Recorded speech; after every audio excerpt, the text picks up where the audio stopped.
सबसे पहले आप सबको मेरी प्यार भरी नमस्कार।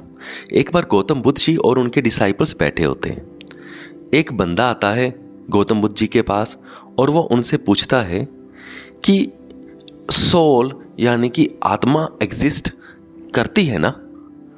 तो गौतम बुद्ध जी कुछ सोचते हैं और कहते हैं हाँ करती है। सारे डिसाइपल सुन रहे होते हैं, वो चला जाता है।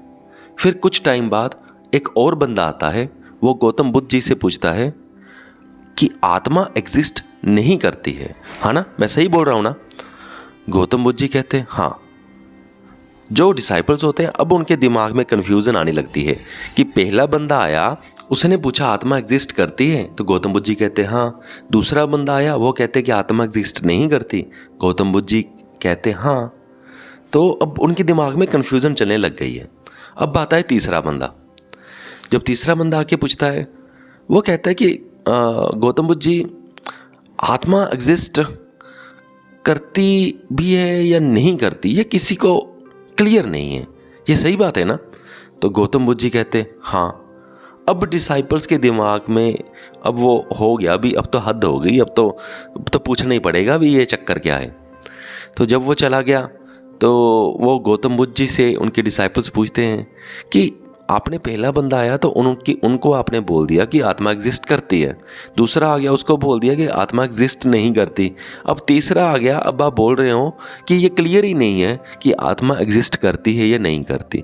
ये क्या बात क्या है, आपने तीनों को अलग अलग आंसर्स क्यों दिए। तब गौतम बुद्ध जी कहते हैं कि जो ये तीनों मेरे पास आए थे ये मेरे से पूछने नहीं आए थे, ये मेरे से सिर्फ कन्फर्मेशन मांगने आए थे कि जो ये बोल रहे हैं या सोच रहे हैं ये सही है। अगर मैं कह भी देता कि ये सही नहीं है तो भी इन्होंने मेरी बात नहीं सुननी थी, इन्होंने वापस चले जाना था, क्योंकि ये वही मानना चाहते थे जो इनके दिमाग में ऑलरेडी है। और ये बात बहुत गहरी है। हमारे साथ भी ऐसा ही होता है कि जो हमारे मन में होता है ऑलरेडी, हम मानना उसी को चाहते हैं, पर हम किसी और के पास कई बार पूछने चले जाते हैं। और जैसे ही दूसरा बंदा ये कह देता है कि जो हम सोच रहे हैं वो सही है, तब हमें अच्छा फील होता है। जब वो ये कह देता है कि जो तुम सोच रहे हो वो गलत है, तब हमें बुरा फील होता है।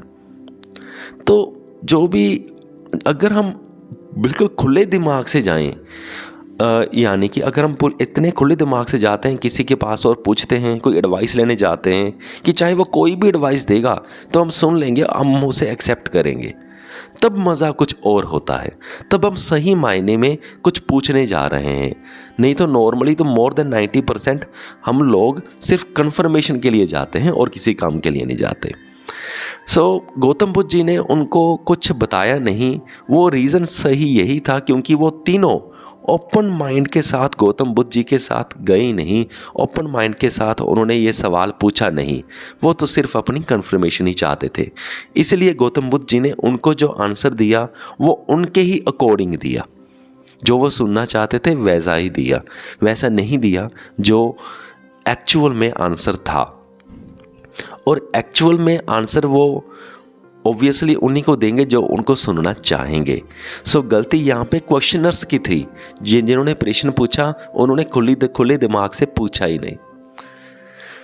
मुझे पूरी उम्मीद है कि आप सबको ये पॉइंट समझ में आ गया होगा, मेरी स्टोरी समझ में आ गई होगी। इस वीडियो को यहाँ तक देखने के लिए आपका बहुत बहुत धन्यवाद।